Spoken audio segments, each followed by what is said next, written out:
Hi. I'm, of course, Walter Bright, and this is about component programming in the D programming language. Okay, everyone who's a professional software programmer talks about reusable software. It's an axiom. It's taken for granted. We all buy into it. We all try to write reusable software. Okay, who around here tries to make their software reusable? Everybody. Who tries not to make their software reusable? Okay, so there are a few, so you guys can leave now. Yeah. Okay, well, there's kind of an ugly reality to writing reusable software. I've been programming for 35 years. And I discovered something terrible about my code is I never reuse it. Almost never reuse it. I believe in reusable software, but I'm always writing it over again. Copy pasta doesn't work, doesn't count. Okay, copying it and tweaking it around, that's not reusable software. So, how many of you have had that experience? You look back over your code and it just ain't reusable despite your best efforts, okay? Something has gone horribly, horribly wrong. Okay, it's not for lack of trying. Every time I make something, I try to make it reusable because, I'm a believer. It's not because I'm a better programmer than I used to be, so I hate what I wrote before and I want to rewrite it. It's just for some reason, it's not working, and I need to look deeper for what the heck is going wrong with my software. Why is it not reusable? Okay, so I look at it and, some things about my code trouble me. My abstractions are leaky. They always seem there's no hard boundaries on the edges, and it always seems to flow out into the surrounding code, and this stench of the surrounding code tends to flow into my abstraction, and the end result is I can't reuse it. Sometimes my components, they're too specific. They work for a particular type, but not for any other type, and so when I want to reuse them, it's all built wrong. It's for the wrong types. So at some point, I think I need to go back to first principles. When things aren't working and you can't figure out why, sometimes it's time back up and start over again. Okay, let's start with what's a component? Anybody want to say what a component is? Anybody brave? If you Google component software, you find an enormous amount of literature on the topic. Certainly not anything I can go over in a brief presentation like this. So let's talk a little bit about what I think of as a component. There's lots and lots of reusable code out there. I mean, C libraries, Java libraries, C++ libraries, and they are reusable and they work, but I wouldn't really call them components. Okay? I would argue that a component follows a certain predefined interface that it conforms to. And it must be built so that components can be replaced. One component can be pulled out, another component can be pulled in. The only way that'll work is if the interfaces are adhered to. The trouble with most libraries, especially like C libraries, C++ libraries, is each library lives in its own world. They invent their own API, they invent their own interfaces, their own types.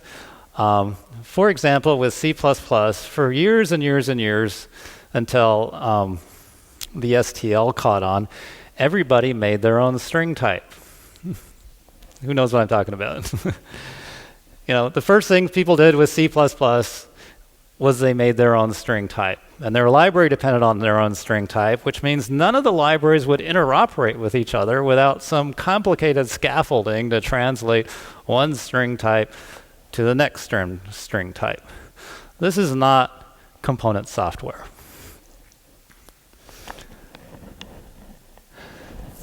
So, what does a typical or basic program do?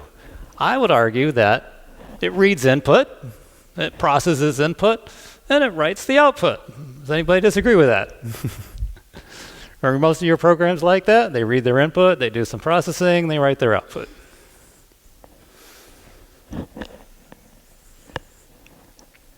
So even if your program is an interactive program like a GUI app, that doesn't really follow that model, but it'll have subsystems in it that do, that take a bunch of data, process it, produce a result. Sort of batch processing. Let's write it in some pseudocode. We have the source of the data, goes to an algorithm, goes to a sink of data, and we want to be able to compose our components. So source, apply one algorithm, take its output, feed it into the next algorithm, and the result we call a sink. That's where it goes. Okay, where have we seen this before? Of course, answer is obvious. It's the Unix files and filters command line interface. Who's all familiar with that? Files and filters? Just about everybody. An incredibly successful model of snap together software. I think it's the reason why Unix has persisted for so long. It's found its way into the C ecosystem, or the C view of things, as the file interface. Files are the sources and the sinks.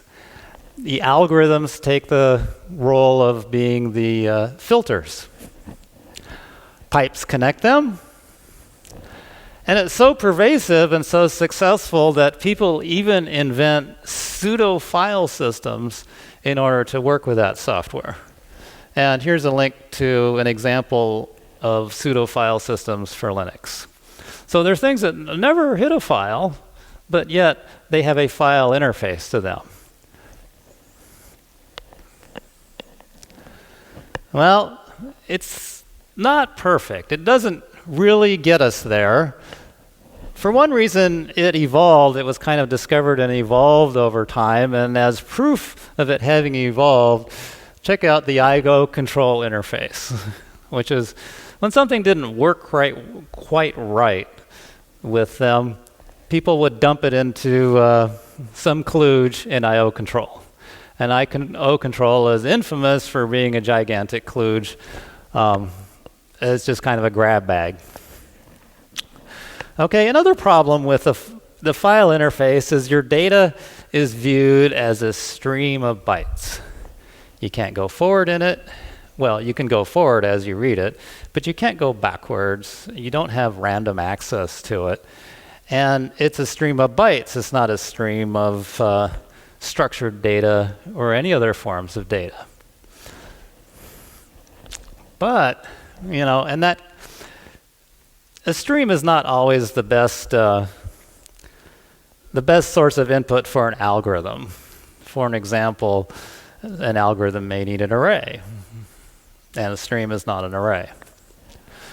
But it shows what a component interface can be and what a component interface can deliver for you. For example, with the files and filters, the idea in Linux is you have the series of things like grep and sort and top, and they all work as filters, and anybody who writes those filters doesn't talk to anybody else who writes filters, but they all conform to the interface, so they can all be snapped together and plugged in together in any order, separated with the vertical bars or the pipe symbol. So let's go back and look at sort of a canonical example of what typical code I write looks like. Its input comes in here. We're reading a pattern out of the arguments while we're not at the end of the file. We read a line. If it matches our pattern, we write a line. Okay, who writes code like this? Loops, loops, loops, loops, loops. It's C-style code. It's deeply embedded in my brain. When I think of writing code, I always think in terms of loops like that. And it doesn't look really much at all like source going to algorithm going to sync. In fact, it looks like sort of slowly come to the realization that it looks like this. It looks like a maelstrom or a swirl. Your data comes in at the top and it starts going round and round and round and round and round, and eventually it sort of goes out the center in the middle.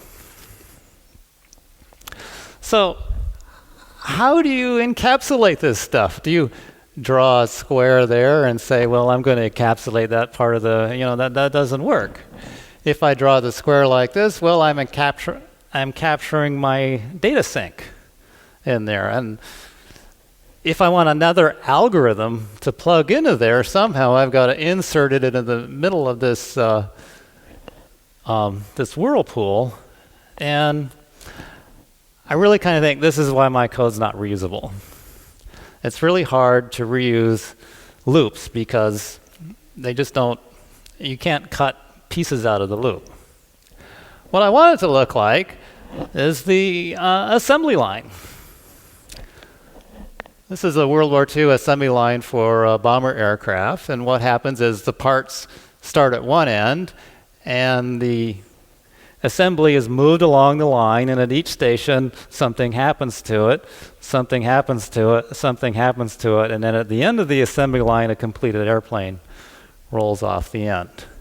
And this is extremely effective for manufacturing. Why can't it work for software? They don't send them around in a circle. I would like my code to look like this.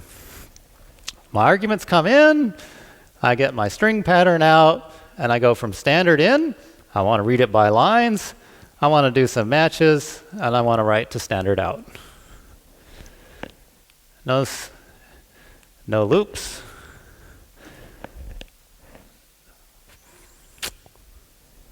Has anybody seen code like this before? Yes? Where? C#? Functional programming? Awk? All right. What? I can't understand you. Shell. Okay. Okay, so we've given up on the C design, which is successful but limited. And let's look at what the next design looked like.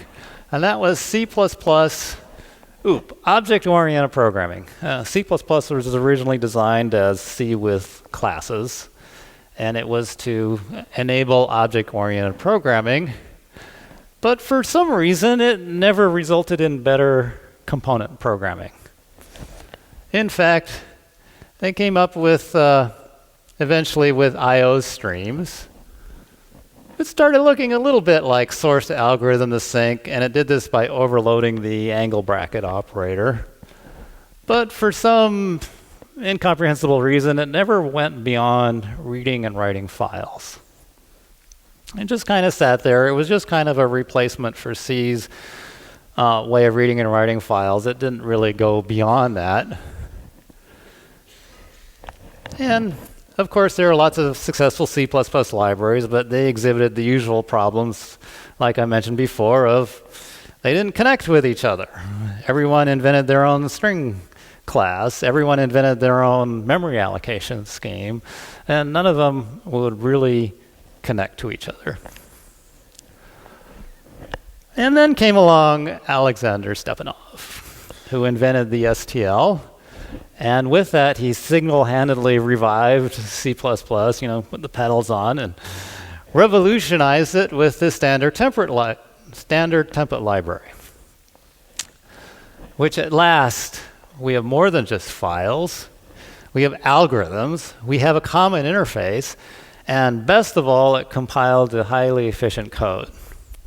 So this was a huge advance for us native programming language guys. But not quite there either. We still seem to be programming with loops. Loops. Remember, we have some components now, but we're still writing loops. Eventually, some of the loops got turned into std:4 each and transform.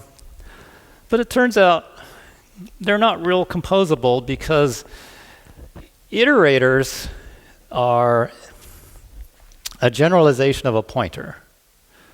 Okay? The problem with and you increment a pointer to get to the next piece of data. The problem with that is, where's the end of your data? You don't know. You need another piece of information to tell you when to stop iterating.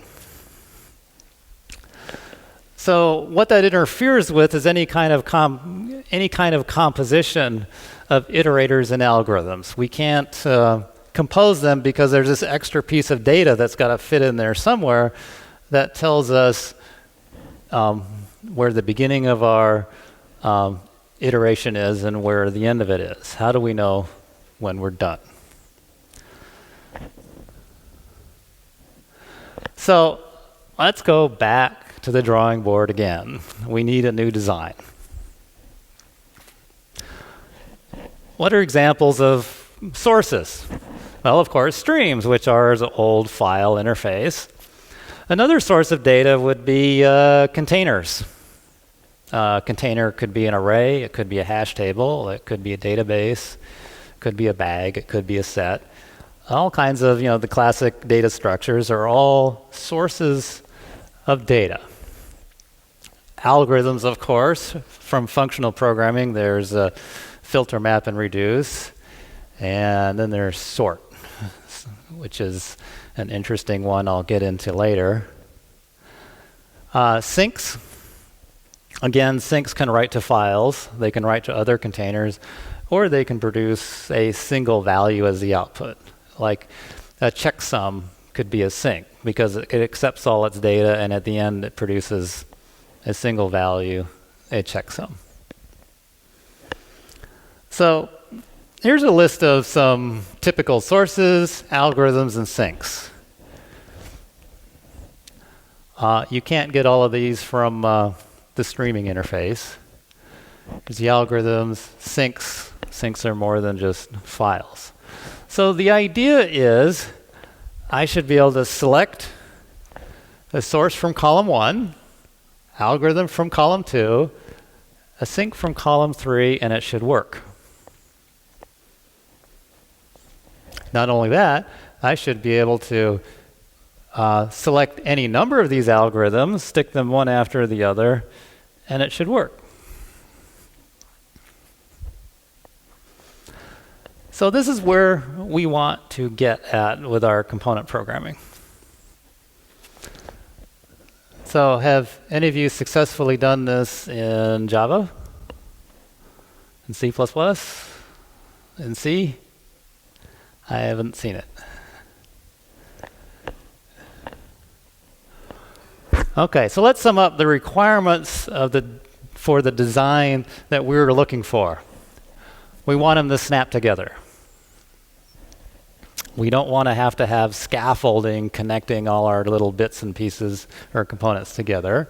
We want strong encapsulation support so our abstractions aren't leaking or bleeding out into the surrounding code, and the surrounding code is bleeding into our abstraction. We want to generate industrial quality efficient code. If we don't generate industrial quality code, then the user's not going to use the components. They're going to go back to using loops, and you failed. So we're trying not to create a toy system or something that only works in tutorials.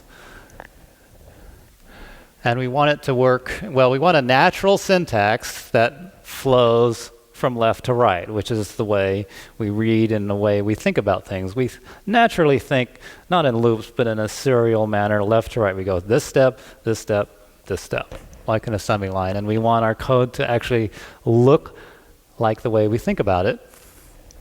And the last thing is we want it to work with types that we don't know about in advance. Because nobody wants to write a sort for characters and write another sort for integers and then another sort for your employee data type. It should work generically. So we should have called them sinks or sources, but we wound up calling them input ranges. The D source component is called an input range. And what we're thinking of, what is the simplest possible interface we can have? First, we need to know, is there data available? Is there any more data? So empty returns a Boolean, tells you if there's more data. Reads the current input datum is called front, which sort of means the front of the data that's coming in. E is our data type. And we want to advance to the next datum, which we call pop front. Doesn't return any value. So these two are properties. This is a method. And it's hard to imagine it being any simpler than that. Yes? I think that they're simpler. So the question is, why not have pop front return bool and sort of combine two operations in one? We had a huge argument about that. And we finally decided it was best because it turns out that some input ranges are hard to get them to combine those two into one. It turns out that it's more flexible if we separate the operations into three separate things than if we tried to combine them. Okay, so the gentleman there said, you know, trying to determine if you've got more data in there should not change the state. Well, yes, you can do it those other ways, but we decided to do it this way. I've been in these arguments before. We could spend all day arguing about the merits of, but I don't think you really buy anything by trying to combine these things, because it really is three separate operations you want to do, and so you might as well just make them three separate operations. All right, so the question is, do you want a window on your data which contains maybe some predictable amount of data at the same time? That's something I think I can address in a future slide. So I think it's an excellent question. Okay, here's an important thing. An input range is not a type. It's from the C++ land, it's a concept. Concepts actually work in D. And they're actually fairly simple. All the type has to do is have these three primitives. So we're not deriving from some interface type. It's sort of, if he's got these three primitives, it's an input range, and it's recognized as an input range. Okay, here's a simple, of course it is a bit of code, but it reads characters from standard in by character. And we can start with front, which returns the current character. Pop front sets a flag saying, I read my character and I need to read more. And then bool, or empty, checks to see if, well, if we've got a buffer or character already in the buffer. If we don't, we get one. If we can't get one because we hit it in a file, we empty returns true. It no more. Otherwise, we have our little one character buffer. We set the flag saying we've got data in the buffer and return false, meaning we've got more data. So this is one of the simplest input ranges.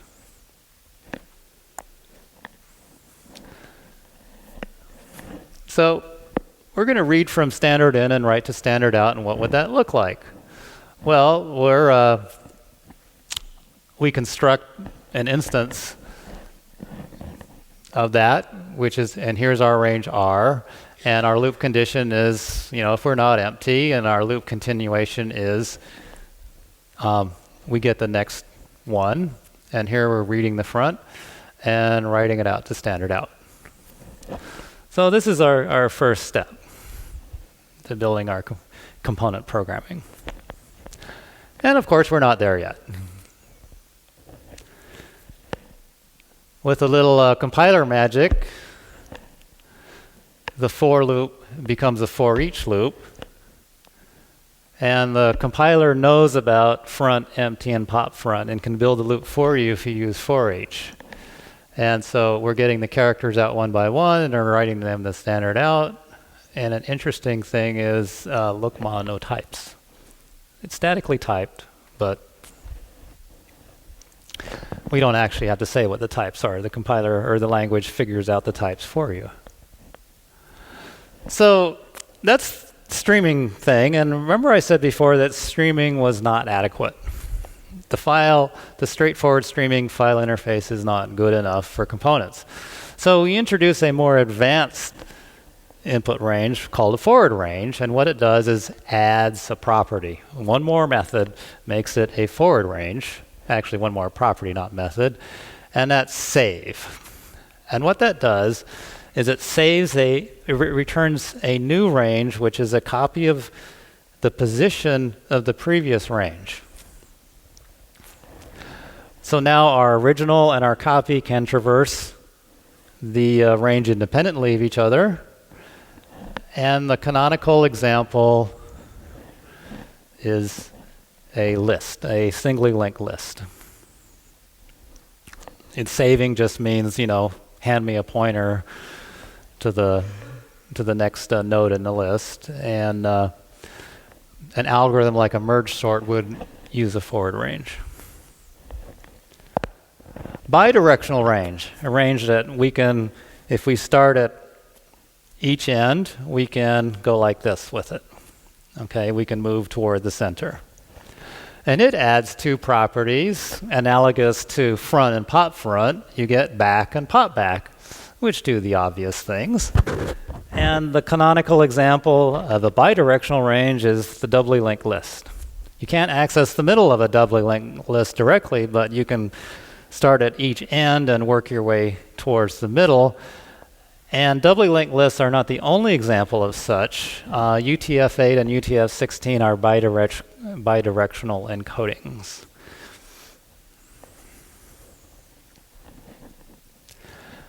A more interesting one also is the random access range. Random access range, what this does is overloads the brackets operator so you can index it. And once you index it, you need a couple more things to make indexing work.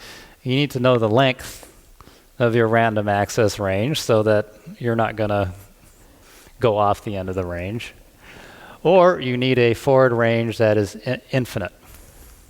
And how does it know that a range is infinite? Empty always returns false for an infinite range. So who can give an example of an infinite range? Integers are an infinite range? That's right.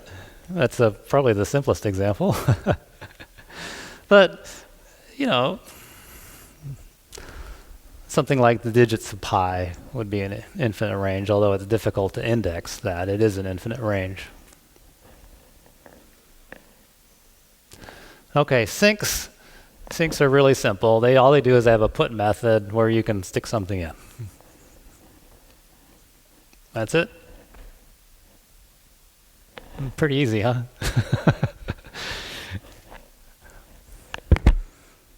Okay, so let's write ourselves an output range. Remember, all we need is that darn put thing. So here's our range, which we've encapsulated as a struct called stdout by char, and put.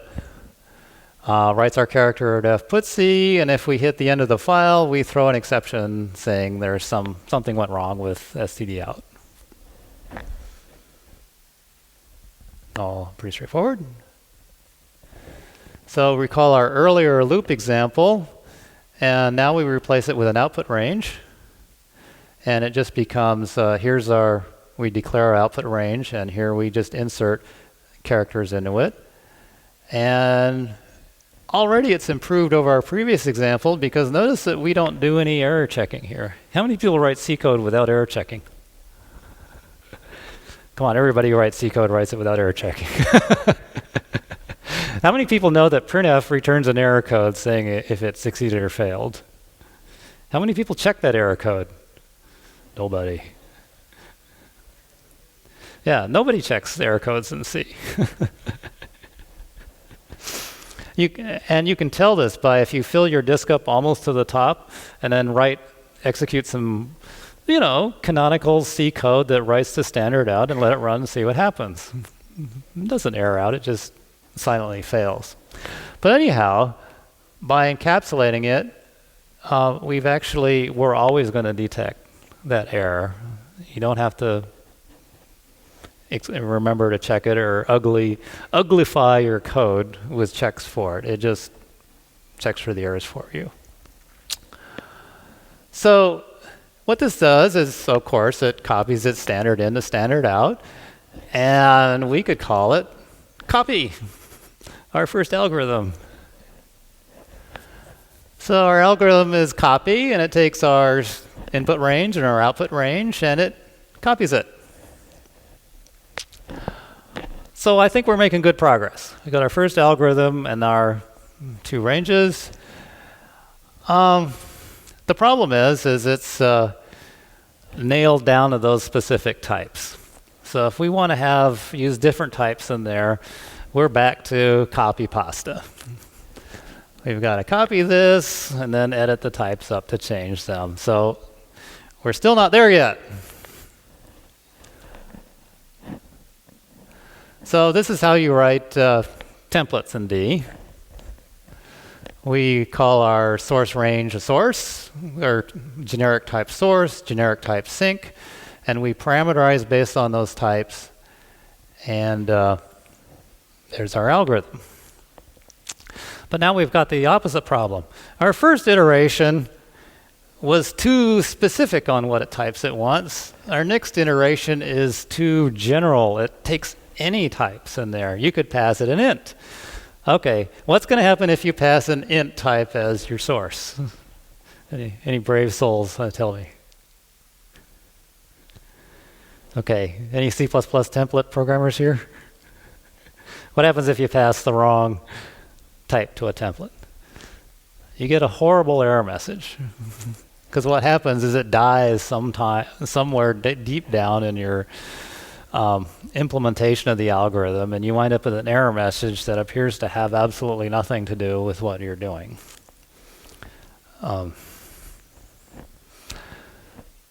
Worse, it may actually compile and appear to work, but yet not work.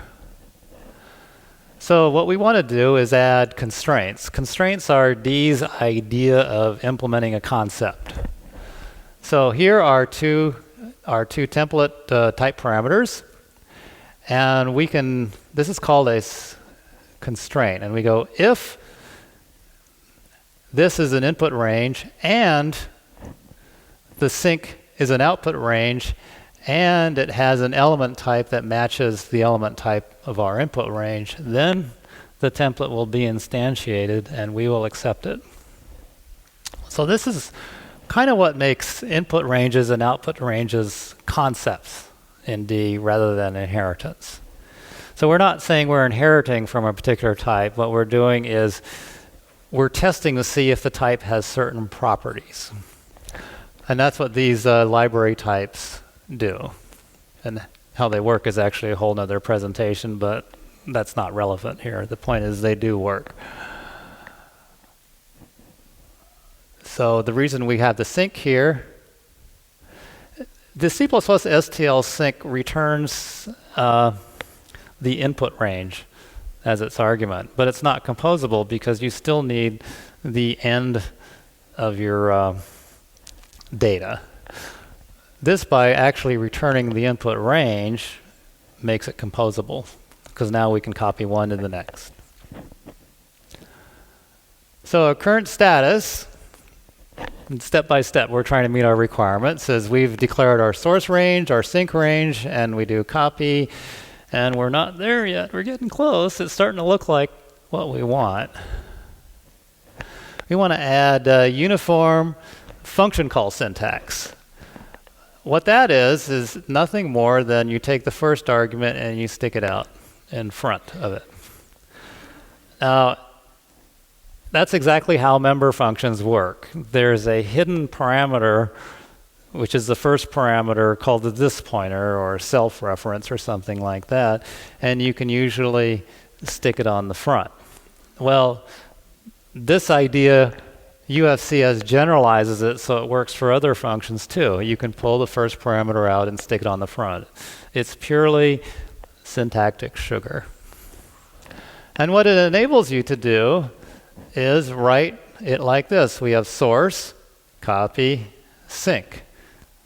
So that's, although it's not using the arrows, at least it's going left to right. That's what we want it to look like. Okay, let's go into some a little more about algorithms as opposed to, oh boy, I think we're running low on time. So I will speed up. Okay, filters. Everyone knows what filters are from functional programming. Filters read their input and make a selection based on a lambda, and the ones that pass the selection go through. So here we have an array. We select the ones less than 3 and print them out, which is 1 and 2. Maps. Maps transform its input from one to the next. So 1, 2, 3, 4, 5, we square them with a times a, and this little program prints this. Reducers produce a signal value. In this case, we want to sum them all up. So a plus b, the result of 1 plus 2 plus 3 plus 4 plus 5 is 15. So let's put these bad boys together and see what it looks like. What we want to do is this little program reads from standard in. We want to keep our line terminators in there. So we want to read our standard in by line, and then we want to map it. We want to, because reading from standard in uses a buffer and keeps reusing its buffer, we need to make copies of the data because byline is going to reuse its buffer. So this map just makes a copy of it. And its output is fed into array, which turns it into an array. It assembles all those lines into an array of them. Then we sort them using quicksort.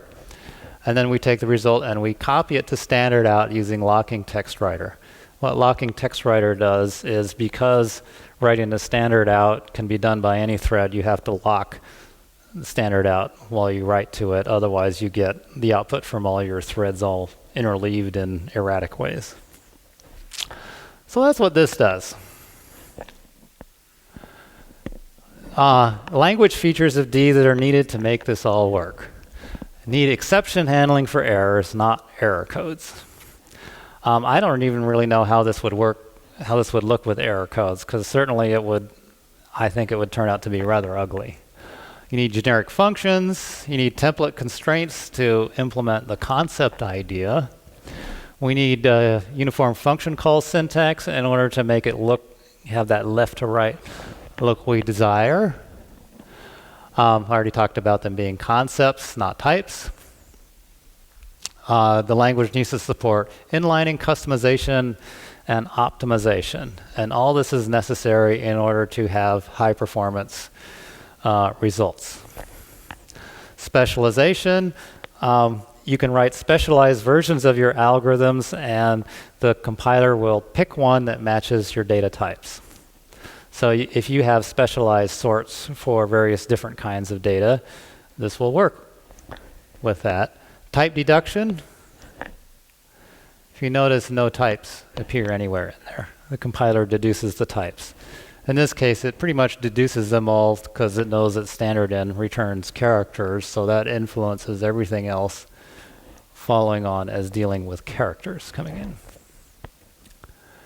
And tuples. Although I didn't have an example of it, algorithms and filters and stuff can actually do multiple things at the same time on a single pass over the data and then return a result as a tuple. So it's nice to have tuples in the language to do it. Okay, conclusion. Components are a way to make code reusable. Trying to get them to work, it's a combination of conventions and language support for them. Lots of advanced features of D come together to get components to work. I don't know of another language with this combination of features, so if you do want to make components work in there, I don't think it's going to work as well. And it builds on the success of previous component models, which are files and filters, streams, and the standard template library. So there are two other component models in wide use. One is the functional programming idea, and the functional programming languages typically, how do they connect the sources, algorithms, things? Who's got an idea? Sir? Using lists. That's right. They connect. What they do is they have everything is represented as a list. And so that's how everything connects up, as a list. And the problem comes in when you have algorithms that don't really perform very well on a list, like a quicksort. So a better component design is one that enables the component builder to write a data structure that more appropriately matches his data than just trying to force fit everything into being a list.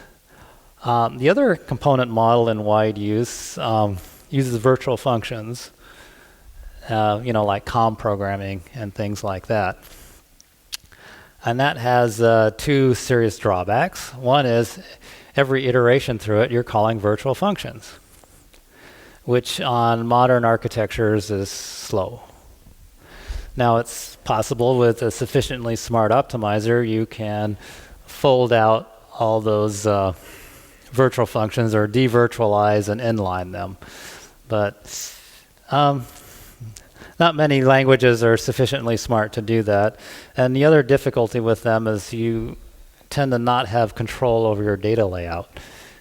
And if you're writing high-performance code in today's processors, which need to optimize for memory cache lines and things like that, you really want to closely control how your data is laid out. And the interface designs, the older ones, generally preclude you from doing that. So, questions? Yes, sir. Oh, I see. What is the output of the filter then? The output of the filter is another input range. Ah, that is an excellent question. The excellent question is, is the range coming out, do you get any output out of the filter until it's read all the input, or do you get it element by element? Okay, and I would characterize that, is it lazy or is it eager? And the answer is, it's either. You can do it either way. So one of the neat things about component programming in D is I can replace an eager algorithm with a lazy one, and vice versa. All without just changing the name of the component I plug in there. So, in fact, I've often done that. My first iteration of a component actually usually is eager because it's easier to write an eager one, and later on, if I find I'm using it a lot, I'll improve it by making it a lazy one. And an interesting thing about lazy ones is lazy ones open up the possibility of doing things in parallel. So, although that hasn't been done yet with this stuff, the opportunity is there to actually parallelize things.